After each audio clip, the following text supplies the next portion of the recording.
His faithfulness shall be a shield and buckler.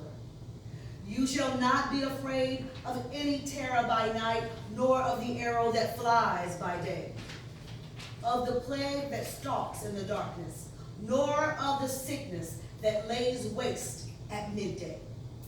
The word of God for the people of God. Thanks be to God. We ask that your spirit will manifest in our midst. Revive us, renew us, comfort us. Strengthen us in our hearts and minds. Sometimes where it really hurts in our hearts. Strengthen us. Let this word, your word, God, come forth and be a part of the reviving and the renewing. It is in the name of Yeshua HaMashiach I do pray. All God's people say, Amen. This is a famous song. In this song are some of the most powerful names of God. And many times we don't recognize the sacred names of God because of how they are presented to us. We went through this once, and this is just, I'm going to focus only on verse 1 and 2. 2 verses. When the psalmist began to pray this, they knew the power of what we talked about last week, supplication. They had their attitude and their posture right with God. They also knew what we've been discussing for weeks. Know your God. Stop thinking your God is a pushover. Understanding God in the ways in which God functions among us, his people, is imperative. To get to a place where you can bow your head and pray by beginning with the Most High God. This is talking about you who dwell in that secret place, that place where you have the right attitude, the right posturing. You know your God and God knows you. The Most High El Elyon. You're in the secret place of the God who creates gods. Some of us don't want to go there. I believe this morning that we all do. And when you get there, you don't have to leave. It is a place spiritually where fellowship brings into mind spiritual ascension and strengthening. So no, this isn't promised for all believers. Because all believers just think it's like tag football. Tag in the name of Jesus. Tag, yes, in the name of Jesus. I tag you in the name of Jesus. That's not what Yeshua went through all of that for. A big part of it is, well, I may shed tears over my Aunt Jean. I know she's all right. Because of the secret place of the Most High God. She knew that place. All of our loved ones knew that place. This is for those who live in close fellowship. See, this psalmist, while they may have been in trouble, they knew where their hiding place was. And it doesn't mean a physical hiding place. You know it too. When you know you're on your job and someone has plucked the last of your nerves. And in your mind you say, Jesus just saved your life. You know it even sometimes when you come into the church house and someone isn't sensitive enough to know the right thing to say. And you just have to stay in the secret place because you know the person's heart. Every child of God looks toward the inner sanctuary and the mercy seat. Yet all do not dwell in the most holy place. They run to it at times. and enjoy occasional approaches, but they do not habitually reside in the mysterious presence. I invite you to stay. The finished works of Yeshua employ me to tell you to stay right there with your God. All hell can be breaking loose around you, and you can be sitting there going, I'm dwelling in the secret place of the Most High God. And you walk through the fire and you come out, I don't even smell like smoke. Just this part should make you know that you're worthy. If you're one of those that just every now and then you may go, but you can't, you just don't feel like it's somewhere, you're uneasy with the presence of God, then I will tell you what was said to me. Begin to practice being in the presence of God. If you're uncomfortable here with the presence of God, what are you going to do when you get there? Excuse me, Mr. God, I need to go in the closet for a little while. This is your God, your creator. This is your secret place that was made just for you by the Most High. Next slide.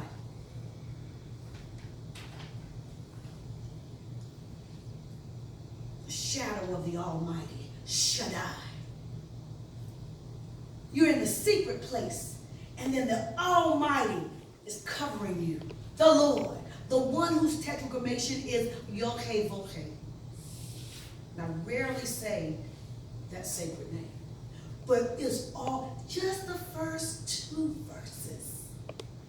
This is powerful. And for some of you, if you want me to, I will put the sacred names in the first 2 verses and give it to you so you can put it on your refrigerator. You cannot throw it away. You cannot put it in your purse. It has to be a place where you pray and you put it there. The Jewish people do not play with the sacred names of God. They are utilized in preaching and teaching. You can't put it in your day calendar. So if you want to, just those 2 verses, and I urge you, pray them 3 times a day, and then look and see what happens in your life. The number of years is insignificant compared to the timelessness of God. This is why the people of God must know the presence of God.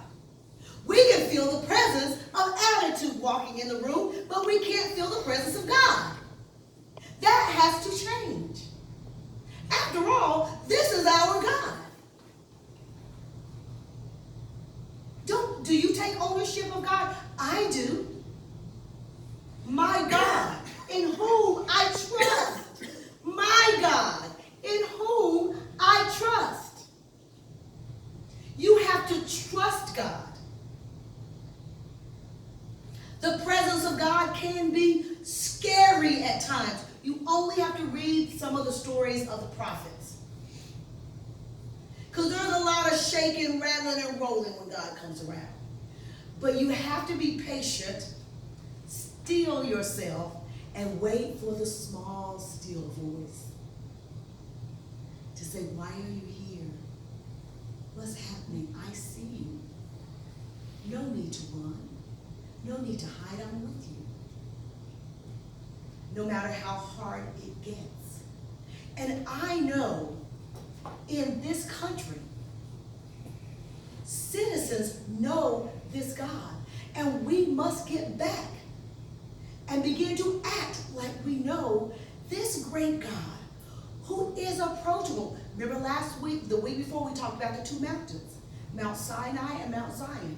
You couldn't touch Mount Sinai, but you can touch Mount Zion. Now, who is now Mount Zion in this realm? You are.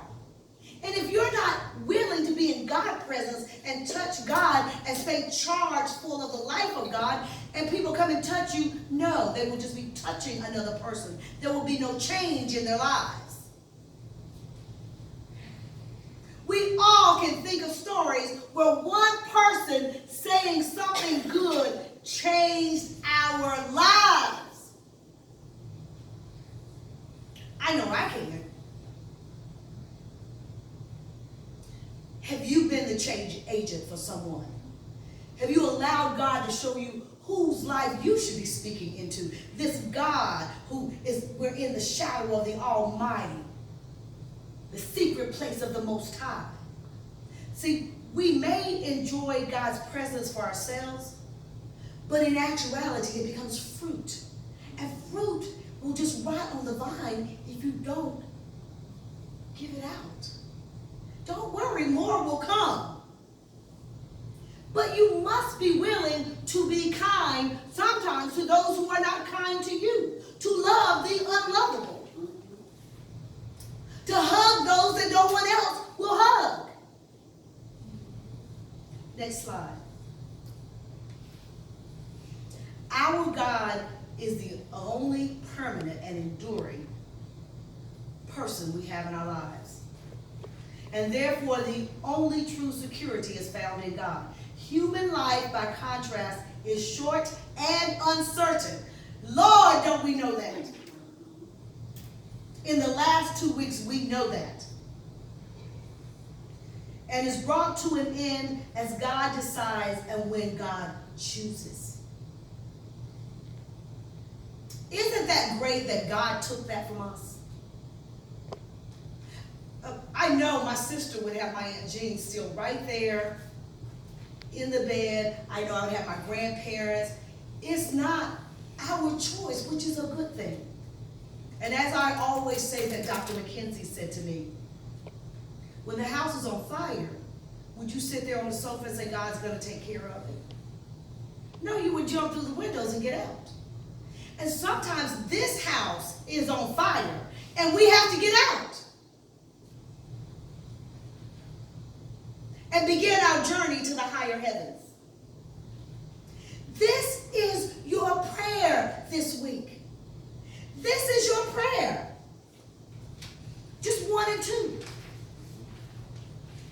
You who dwell in the shelter of the Most High, abides under the shadow of the Almighty. You who dwell in the shelter of El Elyon, abides under the shadow of the Shaddai. You will say to Yod-Heh-Vov-Heh, you are my refuge and my stronghold, my El, in whom I put my trust. I purposely read the Hebrew names for you. Next slide. Just those 2 verses brings a stillness. And this person, probably David, was on the run, scared, but the stillness that comes. You know what? At some point, you have to stop running and stop. Be still and pray. Because you can't run your whole life. I remember my granddaddy would have dreams sometimes. And he would be running in his dreams, and literally he would run off the bed. And my grandmother and I found great fun, and that was interesting. I mean, that brother was full striding. And one time we said, what were you running from? He says, what I was running to. We said, okay now, you got my attention. He said he knew something was back there that he didn't want. But everything he could see there was God. He said, and I was sprinting for my life. I was running to God, toward God. And I wasn't turning back. And we said, we kind of got that when you hit the floor. This is your God. Out-of-court worshipers know little about what belongs in the inner sanctuary. Do you know what belongs in the inner sanctuary? Humble, contrite hearts. When I'm in there, I just feel the people as bowing before their God in love and adoration, and sometimes just curiosity because they don't know how they got there. They just know they're there. Or surely they would press on until the place of nearness and divine familiarity becomes theirs. Those who are the Lord's constant guests will find that God will never let any be injured within God's gates.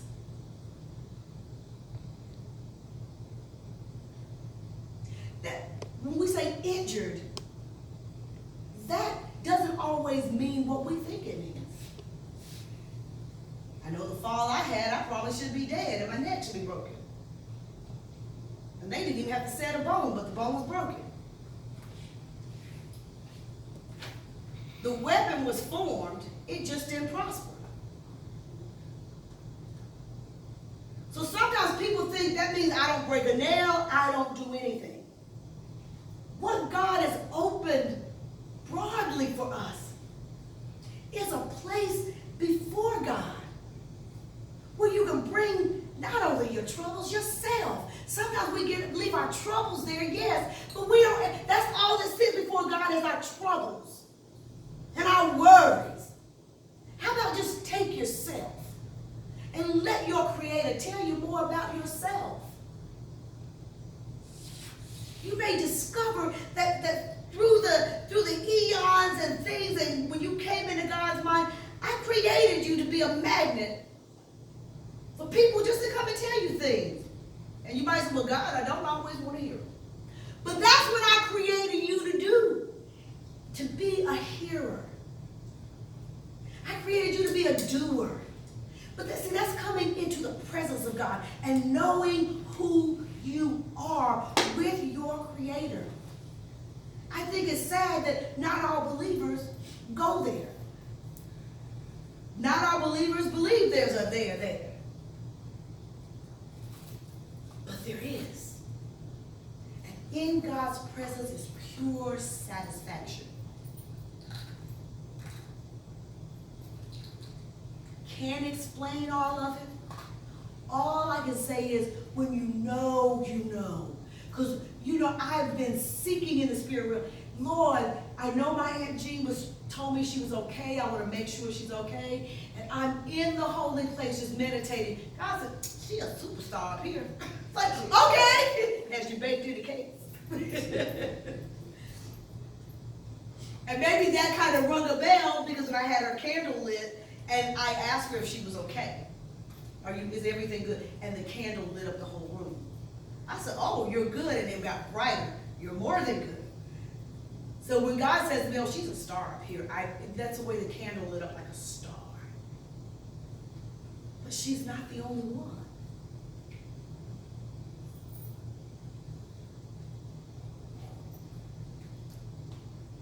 I can either send an email with the sacred names, or you can come and I will write them in your Bible. So when you get to Psalm 91, one of the first things I did was become very angry when I recognized I had been in church my whole life and no one told me God's name. And I thought, how dare the preacher keep this tidbit to themselves? It's not right. So now you know the power in that prayer is in those first two verses. Brother is calling on every part of who God is, right down to the personal name. You know how you feel sometimes when your children are talking and they try to get sassy, and instead of calling you mama, they say Patty. Linda. I tried that a couple times. It didn't work too well. This is your Creator. But in this, the psalmist even says God's personal name. It got God's attention. Did you read the rest? This is so beautiful.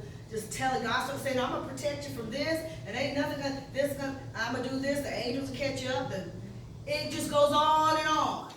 The revealing of what is going on with this brother and his God.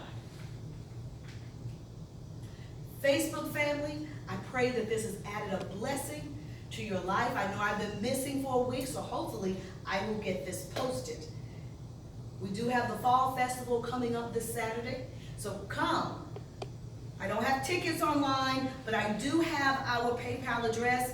If you want a plate with all the works, we have a special chef coming in to cook. Now y'all know we have a special chef. Demetrius is the chef. How many of you have ever been invited invited to their home to eat. Brother will lay it out.